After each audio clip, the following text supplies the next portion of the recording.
This is the story of the Newburgh Conspiracy, a moment when the newly formed United States stood on the brink of becoming a military dictatorship. The year was 1783. The Revolutionary War was effectively over, but a new internal crisis was brewing that threatened to unravel everything they had fought for. The American soldiers, heroes of the Revolution, were angry. Congress hadn't paid them, and with the war ending, they feared they would be discharged without ever receiving what they were owed. This anger led to secret meetings and a dangerous plan, a military mutiny against the civilian government of Congress. The stakes couldn't have been higher.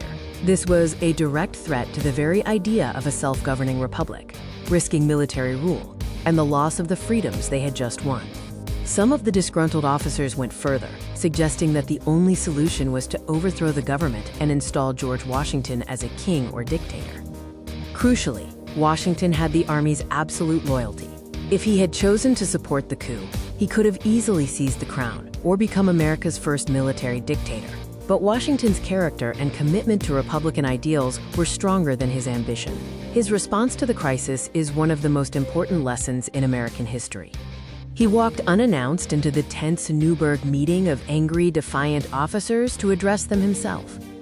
His purpose was simple: to calm the rebellion and dissolve the idea of a coup using only his personal authority and integrity, not force. The climax of this confrontation is a truly cinematic and unforgettable moment. Washington began to read a prepared letter to the men, but he struggled to see the words on the page. He paused and pulled out a pair of reading glasses, which he had never worn in public before, showing a surprising and human moment of vulnerability.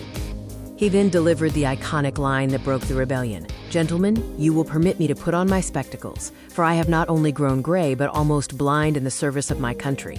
This admission of physical deterioration while serving them dissolved the tension immediately.